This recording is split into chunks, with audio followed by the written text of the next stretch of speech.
الحمدللہ والصلاة والسلام علی رسول اللہ۔ کیا عورت کے لیے جنابت کی حالت میں گھر کے کام کاج کرنا جائز ہیں؟ سوال کیا گیا ہے کیا غسل جنابت سے قبل عورت کے لیے گھر میں عادتاً کیے جانے والے کام کرنے جائز ہیں، مثلاً کھانا پکانا اور بچوں کی دیکھ بھال وغیرہ کرنا؟ الجواب بعون اللہ سبحانہ و تعالی۔ جنبی کے لیے نماز، طواف اور مسجد میں ٹھہرنا، قرآن پاک کی تلاوت اور اسے پکڑنا حرام ہے، لیکن اس کے علاوہ باقی کام کرنے جائز ہیں۔ لہٰذا عورت کے لیے جائز ہے کہ وہ جنبی حالت میں کھانا تیار کرے، گھر کے دوسرے کام کاج نمٹائے اور اسی طرح بچوں کی دیکھ بھال بھی کر سکتی ہے۔ اس کی کئی ایک دلیلیں ہیں۔ نمبر 1، ابو ہریرہ رضی اللہ عنہ بیان کرتے ہیں کہ انہیں نبی علیہ الصلاۃ والسلام مدینے کے ایک راستے میں ملے تو میں جنبی حالت میں تھا، اس لیے میں وہاں سے کھسک گیا اور جا کر غسل کیا۔ پھر نبی علیہ الصلاۃ والسلام کے پاس واپس آیا تو نبی علیہ الصلاۃ والسلام نے فرمایا، اے ابو ہریرہ کہاں تھے؟ ابو ہریرہ کہتے ہیں کہ میں نے کہا میں جنبی تھا، اس لیے میں نے ناپسند کیا کہ ناپاکی کی حالت میں آپ کے ساتھ بیٹھوں۔ تو نبی علیہ الصلاۃ والسلام فرمانے لگے، سبحان اللہ، مسلمان تو نجس نہیں ہوتا۔ صحیح بخاری حدیث نمبر 279، صحیح مسلم حدیث نمبر 371۔ حافظ ابن حجر رحمہ اللہ فتح الباری میں کہتے ہیں اس حدیث میں اس کا جواز پایا جاتا ہے کہ غسل جنابت کو اس کے واجب ہونے کے اول وقت سے مؤخر کیا جا سکتا ہے، اور اس کا بھی جواز ہے کہ جنبی شخص اپنی ضروریات پوری کر سکتا ہے۔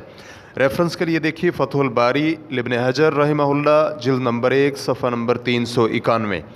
لیکن افضل یہ ہے کہ جنبی شخص کو غسل جنابت میں جلدی کرنی چاہیے کہ کہیں وہ غسل کرنا بھول ہی نہ جائے، اور اگر کھانے پینے اور سونے سے قبل وہ جنابت کی حالت میں وضو کر لے تو یہ بہتر اور افضل ہے۔ لیکن یہ یاد رہے کہ یہ وضو کرنا واجب نہیں بلکہ یہ ناپاکی میں کمی کے لیے ہے اور وضو کرنا مستحب ہے۔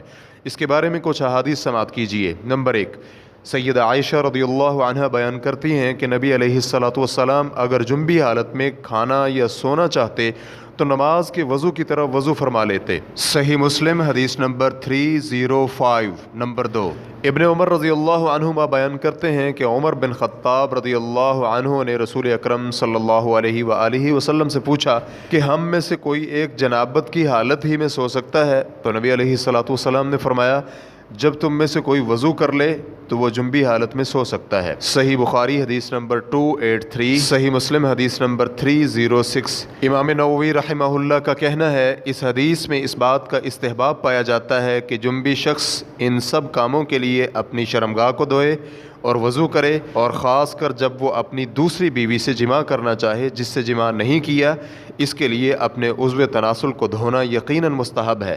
ہمارے ہاں اس وضو کے واجب نہ ہونے میں کوئی اختلاف نہیں، امام مالک اور جمہور علماء کرام کا بھی یہی کہنا ہے۔ ریفرنس کے لیے دیکھیے شرح مسلم للنووی جلد نمبر 3 صفحہ نمبر 217۔ شیخ الاسلام ابن تیمیہ رحمہ اللہ کہتے ہیں جنبی شخص جب کھانا پینا یا پھر سونا اور دوبارہ جماع کرنا چاہے تو اس کے لیے وضو کرنا مستحب ہے، بغیر وضو کیے سونا مکروہ ہے، اس لیے کہ صحیح حدیث میں نبی علیہ الصلاۃ والسلام سے ثابت ہے کہ آپ علیہ الصلاۃ والسلام سے پوچھا گیا کہ آیا ہم میں کوئی ایک جنبی حالت میں سو سکتا ہے؟ تو رسول اکرم صلی اللہ علیہ وآلہ وسلم نے جواب دیا، جی ہاں، جب وہ نماز کے وضو کی طرح وضو کر لے تو سو سکتا ہے۔ ریفرنس کے لیے دیکھیے مجموع الفتاوی الکبری لابن تیمیہ جلد نمبر 21 صفحہ نمبر 343۔ واللہ تعالی اعلم۔ اسلام QA ریکارڈنگز، مؤسسۃ الشیخ محمد صالح المنجد، المملکۃ العربیۃ السعودیہ، فتویٰ نمبر 20847۔ والسلام علیکم ورحمۃ اللہ وبرکاتہ۔